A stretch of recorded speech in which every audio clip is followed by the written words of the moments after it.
7절까지입니다.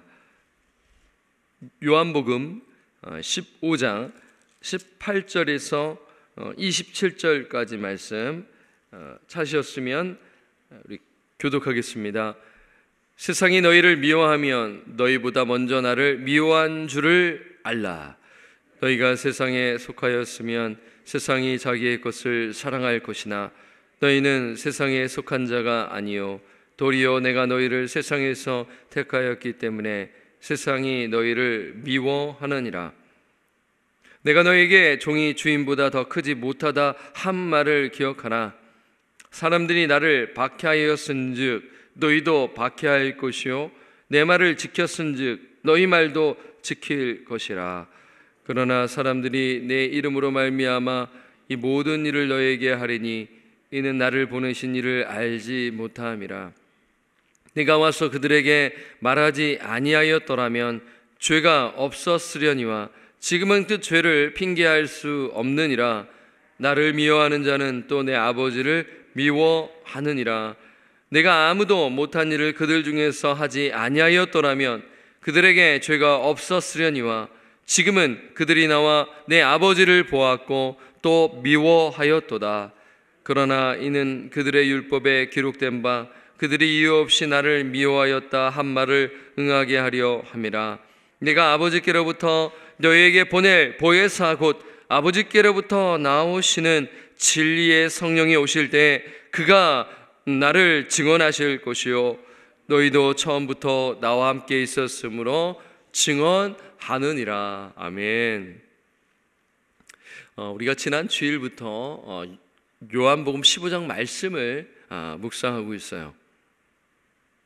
어제 본문에서는 예수님께서 제자들에게 서로 사랑하라는 그 메시지를 주셨죠. 어제 본문의 핵심 단어는 사랑입니다. 그런데 오늘 이 말씀을 보면 핵심 단어가 무엇이라고 생각하세요? 계속 반복되는 단어가 나와 있죠. 그것은 미워하다, 미움입니다. 먼저 본문 말씀 18절을 우리 함께 읽어보겠습니다. 시작. 세상이 너희를 미워하면 너희보다 먼저 나를 미워한 줄을 알라.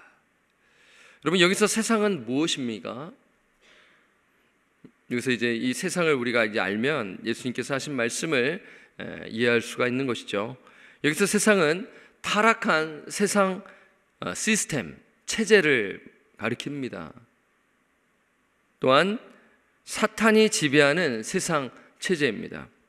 구체적으로 이 세상을 말씀드리면 하나님 없는 사회에 속한 모든 사람, 계획, 하나님 없이 있는 조직, 활동, 철학, 가치 등을 포함하는 것입니다. 우리가 인간의 눈에 보기에 멋있어 보인다고 할 수가 있지만 그게 하나님이 없다면 세상인 거예요. 그래서 이 세상은 그리스도인들을 미워하는 것입니다. 그런데 예수님께서는 그리스도인보다 먼저 누구를 미워한다고 말씀하셨어요? 예수님이라고 하셨죠. 그러니까 그리스도인이 세상으로부터 미움을 받으면 먼저 누구를 미워한다? 예수를 미워하는 것입니다. 사도 바울이 회심하기 전 그리스도인을 체포하기 위해 이 다메섹을 가고 있었어요. 그런데 거기서 예수님의 음성을 듣게 됩니다. 사울아, 사울아, 내가 어찌하여 나를 박해하느냐? 그렇죠? 이 바울이 회심하기 전 그리스도인들을 박해했을 때 결국 그 박해는 누가 고통을 당하시는 거예요? 예수님께서 고통을 당하신다라는 것을 알 수가 있는 것입니다. 그러니까 상호 관계가 있는 것입니다. 세상이 그리스도인들을 박해하면 예수님도 고통에 참여하시는 것이죠. 그런데 세상은 왜 그리스도인들을 미워할까요? 왜 증오할까요? 19절에 나와 있습니다. 한번 우리 19절 말씀을 함께 읽겠습니다. 시작. 너희가 세상에 속하였으면 세상이 자기의 것을 사랑할 것이나 너희는 세상에 속한 자가 아니요 도리어 내가 너희를 세상에서 택하였기 때문에 세상이 너희를 미워하느니라. 이 19절에 분명히 나와 있죠. 세상이 그리스도인들을 미워하는 것은 이 그리스도인이 어디에 속하지 않았기 때문입니까? 세상에 속하지 않았기 때문이에요. 또한 예수께서 우리를 세상에서 택하였기 때문에 세상이 우리를 미워하는 것이죠. 예. 본문 20절에도 이런 말씀을 하세요. 이 미워함에 더한 모습을 말씀해 주고 있는데 20절 말씀을 제가 한번 읽어보겠습니다. 내가 너에게 종이 주인보다 더 크지 못하다 한 말을 기억하라. 사람들이 나를, 예수님이죠, 박해하였은즉 너희도 박해할 것이요 내 말을 지켰은즉 너희 말도 지킬 것이라. 그러니까 이 미워함에서 이제 박해로 지금 예수님께서 표현을 하고 계시죠. 여기서 박해하다 의미는 도주시키다, 추적하다, 들짐승처럼 쫓다라는 뜻이 있어요. 그러면 이 박해는 우연한 미움이 아니라는 거예요. 우연해. 그냥 어쩌다 나를 미워하는 것이지 뭐 상대방이 기분이 나빠서 나를 미워하는 것이 아니라 고의적인 미움입니다.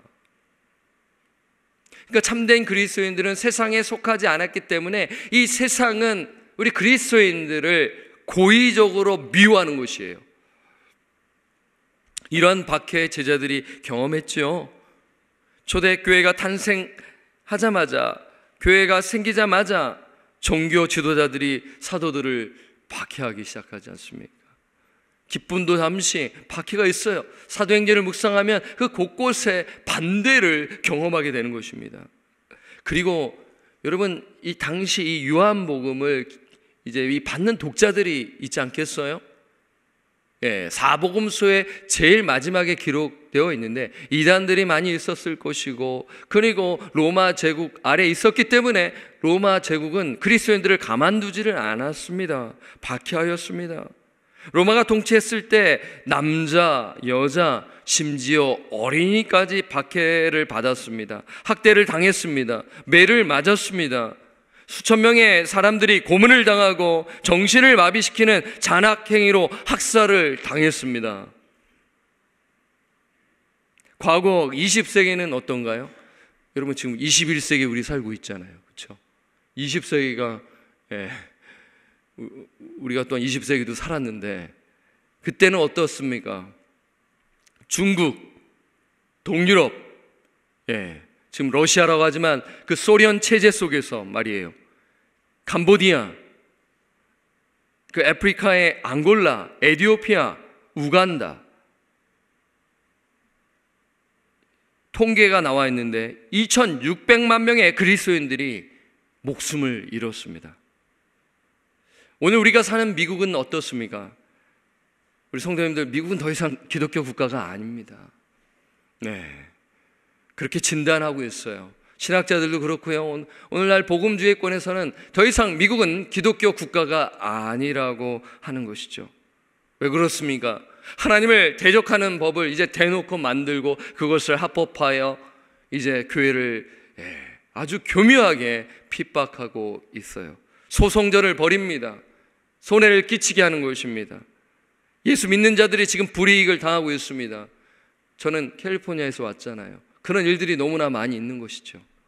여기 메릴랜드도 그런지 모르겠어요. 여러분은 어떠십니까? 오늘 기도하시는 성도님들 역시 신앙을 지키시다가 믿지 않는 누군가로부터 미움을 당하신 분들이 있을 것입니다. 제가 중학교 때라면 여러분 다 아시잖아요. 14세에서부터 18세까지 아닙니까? 19세. 제가 중학교 때 예수님을 구주와 주님으로 영접했습니다. 그 시절을 보면 진짜 진지하게 예수님을 믿고 영접하고, 중학교 3학년 때인가요? 내가 예수님을 위해 내가 어떻게 살아야 할까? 예수님을 위해 무엇을 해야 할까? 고민을 했습니다. 중학교 3학년 때요. 제 아들들을 보면 참 그런 고민을 참 했으면 좋겠다라는 마음이 들 정도로 하나님께서 주셨던 은혜라고 저는 생각합니다. 그런데 제가 예수 믿는 믿음으로써 또 사랑하는 것도 참 감사했지만 아버지의 핍박을 받았습니다. 저희 아버지는 제가 교회 가는 것을 무척 싫어하셨습니다. 저는 3남매이죠. 저희 어머니도 믿으셨으니까. 그러면 4명은 믿고 1명 아버지가 안 믿으신 그 가정 환경 속에 사는 것이에요. 여러분, 전쟁터입니다. 술을 드시고 뭘 이렇게 하시면 그냥 반대가 극심한 거예요. 예수가 밥 먹여주냐면서 온갖 정신적으로 정말 육체적으로 고통을 주신 것이 기억이 납니다. 저는 예수 믿는 것이 만만치 않음을 청소년 시절에 겪었습니다. 그래서 신앙의 자유가 있고 마음껏 찬양할 수 있고 하는 것이 얼마나 축복인지를 저는 늘 이렇게 감사하는 것이죠. 지금 여러분, 이 요한복음 15장 말씀, 우리가 지금 13장, 14장, 15장, 16장, 그러면 예수님께서 전날에 이제 이 말씀하시는 다락방 강화 아니겠습니까? 설교입니다. 아직 예수님은 죽기 전입니다. 이제 앞으로의 일들을 말씀하셨죠. 이제 곧 제자들은 어떻게 됩니까? 예수님께서 체포되셨을 때 어떻게 해요? 도망가 버립니다. 지금 이러한 이제 그걸 앞두시고 예수님께서 아주 중요한 말씀을 주시는 것이죠. 이제 제자들이 박해를 경험하게 될 것이다. 자, 그리고 이런 말씀을 이제 자세히 하시고요. 그리고 난 다음에 예수님께서는 보혜사 성령님을 말씀하고 계세요. 자, 26절 말씀을 우리 함께 보도록 하겠습니다. 15장 26절 말씀 중요합니다. 함께 읽겠습니다. 시작! 너에게 보낼 보혜사 곧 아버지께로부터 나오시는 진리의 성령이 오실 때에 그가 나를 증언하실 것이요. 우리 성도님들 보십시오. 예수님께서 박해의 말씀을 하시다가 보혜사 성령님을 말씀하셨는데 왜 이런 말씀을 하셨을까입니다. 의도가 있지 않겠어요? 예수님께서 이 분명한 그 메시지를 주기 위함이 아니겠어요? 이렇게 정리할 수가 있겠죠. 제자들이 이제 박해를 경험하게 될 것입니다. 처음에는 그게 너무나 두려워서 도망치는데 이제 나중에 이제 보혜사 성령님의 도움을 통해 박해를 견딜 수 있음을 이제 보게 되는 것이죠. 그것을 예수님이 내다보시고 지금 성령님을 말씀해 주고 있는 것입니다. 이미 제가 드렸죠. 제자들은 오늘 본문 말씀을 듣고 예수님께서 고난당하실 때 도망가 버렸습니다. 하지만 오순절 성령 강림 때 사도행전 2장의 말씀이 있죠. 그때 성령님이 제자들에게 임하자 그들은 전혀 다른 사람이 되는 것이죠. 그들은 세상으로부터 박해를 당할 때 어떻게 했어요? 그때는 도망가지 않은 것이죠. 고난을 견디었습니다. 그들은 어떻게 고난을 견딜 수 있었을까요? 제자들이 보혜사 성령님의 임재를 경험했기 때문입니다. 성령의 능력에 힘입어 성령께서 그들에게 용기를 주시고 담대함을 주심으로 말미암아 그들은 박해를 견디었습니다. 그리고 복음을 전하는 것이죠. 성령님께서 제자들에게 담대하게 말씀을 증언하도록 역사하셨어요. 자, 그 내용이 15장 27절에 나와 있습니다. 우리 함께 읽어보겠습니다. 시작! 너희도 처음부터 나와 함께 있었으므로 증언하느니라. 그렇죠. 제자들은 박해 속에서도 예수님의 증인으로 살아가게 됨을 오늘 예수님께서 말씀하고 계시는 것이죠. 우리도 그렇습니다. 우리가 예수 믿는 믿음을 지키다가 혹은 예수님의 말씀대로 살다 고난을 경험합니다. 그때 우리는 어떻게 해야 할까요? 여러분, 어떻게 해야 할까요? 우리가 정말 바르게 신앙생활을 하게 되면 사회 속에서 정직하게 그리스도인답게 생활하게 되면 박해를 경험하게 됩니다. 불이익을 경험하게 됩니다. 여러분 아시잖아요. 너만 예수 믿냐? 나도 예수 믿었어. 너 왜 그러냐? 좋은 게 좋은 거지 하면서 불법을 정당화하면서 정직하게 사는 그리스도인들을 박해하지 않습니까? 예, 왕따를 시키지 않습니까? 그렇지 않아요? 그러니까 반대로 얘기해 보세요. 적당히 믿고 중간지대에 있으면 박해를 경험할까요? 경험하지 않습니다. 정말 예수의 말씀대로, 그 말씀대로, 물론 뭐 내가 고의적으로 혹은 뭐 경험하지도 않을 것 같은데 그걸 들어가라, 그건 아니죠. 그러나 그 순간 선택했었을 때 하나님의 뜻대로 선을 행하다가 고난을 경험하게 될 것이다. 그때 우리는 어떻게 해야 됩니까? 어떻게 해야 됩니까? 성령님을 의지해야겠죠. 보혜사 성령님을 의지해야 됩니다. 우리가 고난 가운데서 성령님을 더 깊이 경험하게 되는 것이죠. 이 베드로가 이제 베드로 전서를 기록하잖아요. 여러분, 이 베드로 전서의 핵심은 뭐냐면 이 고난입니다. 고난받는 그리스도인들을 격려하고 위로하기 위해서 이 베드로가 베드로 전서를 기록해요. 이 베드로 전서 4장 14절의 말씀에 보게 되면 이렇게 말씀합니다. 너희가 그리스도의 이름으로 치욕을 당하면 복 있는 자로다. 영광의 영, 곧 하나님의 영이 너희 위에 계심이라. 이 베드로가 이 다락방 강화 오늘 이 말씀을 분명히 기억한 것이죠. 그는 말씀을 지식적으로 알 뿐만 아니라 그는 체험한 것이죠. 감정적으로 체험했고 의지적으로 결단하여 복음을 위해 고난을 당하고, 그리고 자기가 전한 복음을 듣고 믿는 그리스도인들이 복음을 듣고 예수를 믿다 고난을 당하자 고통을 경험하고 있잖아요. 박해를 경험하고 있잖아요. 그래서 그들을 위로하게 말씀하는 것이죠. 너희가 그리스도의 이름으로 치욕을 당하면 어떤 자로다? 복 있는 자래요. 팔복에 나와 있는 예수님의 말씀을 지금 베드로가 이야기하고 있는 것이죠.